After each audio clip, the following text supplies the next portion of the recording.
trying to get prepped for EJS. I just got back from the off-road record games, and the problem that I had before is kind of reared its head.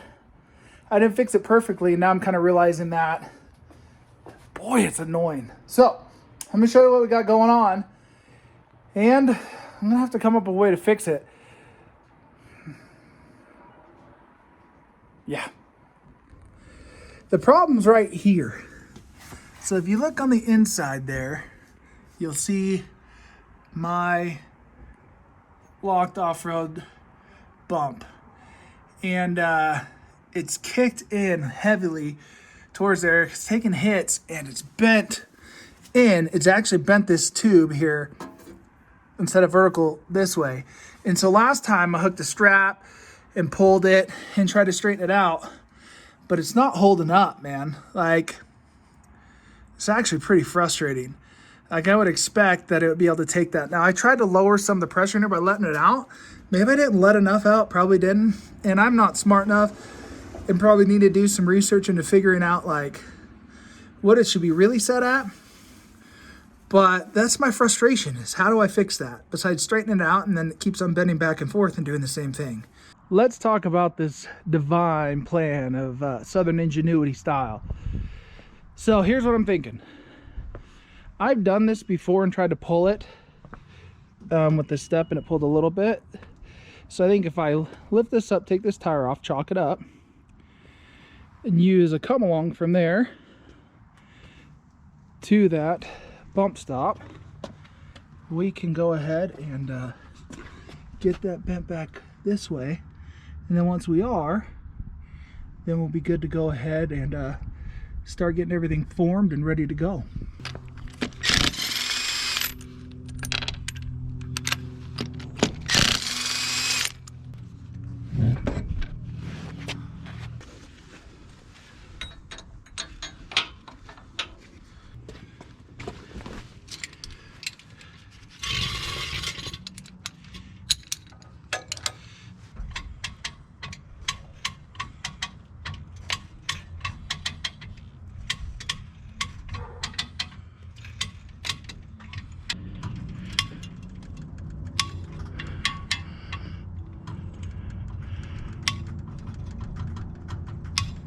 I would not use this as a way to do anything safely, but I wasn't under it, and at the end of the day I got the result I needed. So if this happens to you, there's one way to straighten it out and get that thing recentered. Now to try to brace it, so that way hopefully that doesn't happen again. Well, I just made templates for what I'm planning on doing here. So I just took some old Fresca can stuff and bent it and figured it out and cut the hole size on here. So the plan is, obviously this will be removed, so this will go in easier, but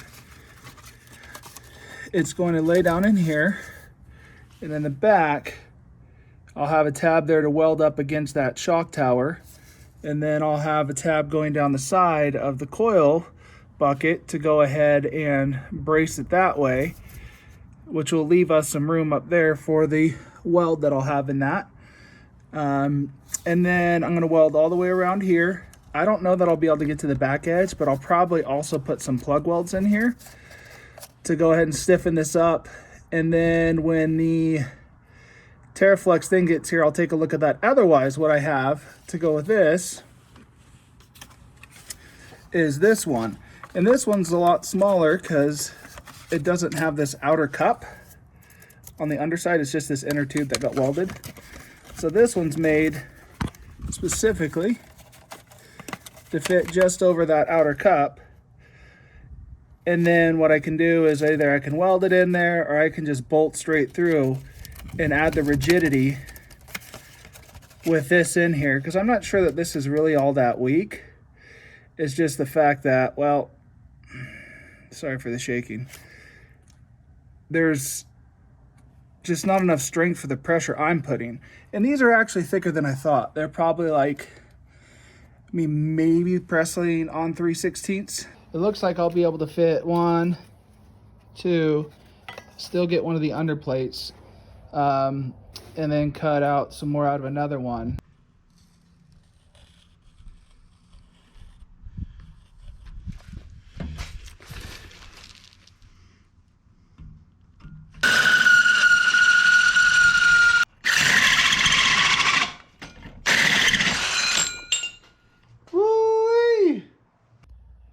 Alright, I just retraced them, outlined them with some blue paint, so that way I know where to go ahead and grind a little bit off. Hole saw was slightly under where we need to go, so I'll go ahead and clean those up, and then we'll be ready to go ahead and notch them and form them, so that way I can go ahead and weld them up. Well, my ears are ringing. Should have wore a little bit more hearing protection, but we got it to fit. So need to go ahead and weld it up now. I was just dry fitting it, but see if I can get a side look. There's the tab on the side. There's the plate on the side here. That'll be welding to it. Plenty of room in this corner. Let's go ahead and throw a chunky bead in there to harden that up. So let's pull it out. Here we go. There's a bit of moisture in the air. It's been raining a little sleet, so it's below 50 degrees. So try it out. Got a quick tack on there. So now time to go ahead and burn it in.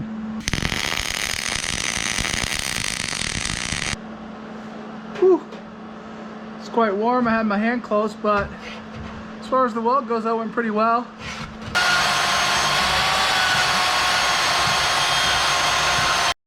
Well, what do we got here?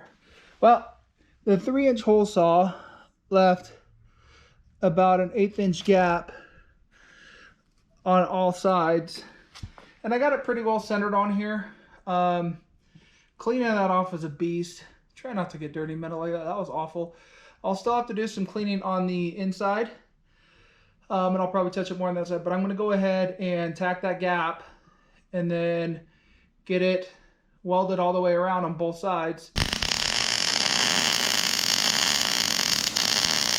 On these ones, all I'm doing is literally just cutting off this lip, and that'll allow it to slide onto the edge and hold tight.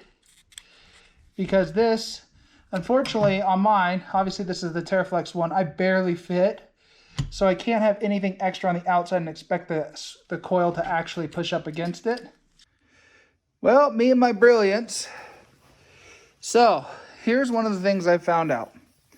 While I can make the inside diameter pretty close on those to this, the outside diameter I wanted as thick as possible. Well, the trouble is when I went to put these in, boop, I couldn't get them in the top part of the coil.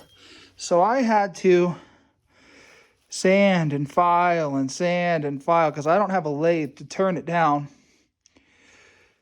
and that sucked.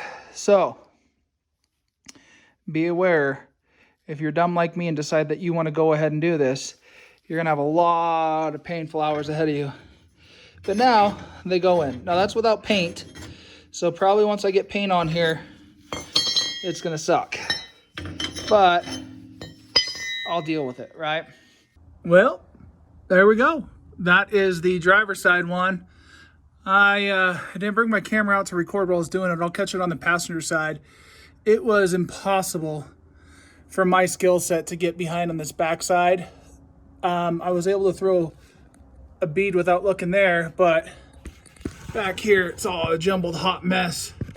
So maybe next time I have to pull out my steering box, if I go big bore, I'll go ahead and grind that out and then go ahead and weld it appropriately on the back side.